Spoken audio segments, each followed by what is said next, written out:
سونف بادیان هغه ورونه چې د خېټې ګیس نه پریشانه وي او دا خطر ښایستهوالي به دې به نوره ختمه ده. هغه ماشومان چې خېټه کې ګیس وي، پیدا سي ماشومان خېټه ګیس لري، سخته وي، قبضیت وي، مثال د هغو لپاره او هغه ورونه همیشه معده سوځي، خولې ته ترشي اوبه راځي او یا لاسونو پښې سوځېږي یا تنده زیاتې خولې وچه وچه کېږي. د هغه لپاره نن دا د قدرتي کتلی چې د سونف بوټی ده دا نن سبا هر چیرته یعنې کې وړال وي، په دشتو کې په کورو کې هم تاسو کرلی شئ.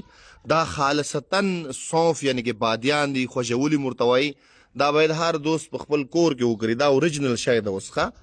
نو دې طریقه صحیح استعمال درته ښیم چې ماشومان سره کم خوړلی سي او چې کوم غټ کسان دي خېټه ګیس لري یا ډوډۍ نه هضمېږي هغه سره کم استعمالوی سي. اول دا کتلی دا اوس په پخېدو وي، دا دانې ښه دا دانې دي، دا یعنې کې دا بازار کې ملاویږي او دا وطني دي، یعنې کې دا کتلی سي ښه دا دانې دي. دا نو دا سونف دي، بادیان هم ورته وایي. عموما که کوم ورونه مثال معده یې سوځېږي، ډوډۍ نه هضمېږي، خولې ته ترشي اوبه راځي، نو هغه دا استعمالولی شي که د الله رضا وه دعا به راته کوئ.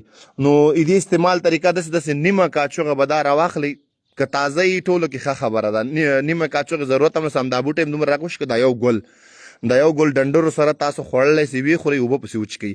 او که داسې وچ په بازار کې تاسو اخلئ د دانې په شکل، هغه به نیمه کاچوغه د شپې یو ګیلاس اوبو کې واچئ، سهار سره راجګ سوئ، په نهاره به یې دا اوبه هم وچکئ، بادیان به م وخورئ، بیا به نیمه کاچوغه خیشته کوئ، غرمه ټیم به راجګ سئ، دا بادیان به یې وخورئ او اوبه به یې وچکئ، بیا به نیمه کاچوغه غرمه خیشته کوئ. نو ماښام دې اوبه او دا بادیان به م وخورئ. په څو ورځو استعمال سره تاسو د معدې تیزابیت، جوش، لاسونو پښې هم سوځېږي، خولې ته هم ترشه اوبه راځي یا هم حلق وچ وچ کېږي، نو دا تاسو په جسم کې اوبه پیدا کوي. یا هغه ورونه چې پریشان وي، معدې السرې وي، ورمي، نو دا بادیان استعمالولو سره هغه مشکل رفع کوي. او ماشومان لپاره د ماشومان لپاره که تازه بوټی تاسو پیدا کړئ نو دا تقریبا 50 ګرامه تازه راواخلئ، لږ یې وټکوئ چې ومټکو، بس دی کې تقریبا 2 پیالې اوبه واچوئ، جوش یې کړئ، چې کله یو ګیلاس اوبه پاتې شوې همدا اوبه 2 کاچوغې 3 کاچوغې پورې سهار غرمه ماښام ورکوی سي.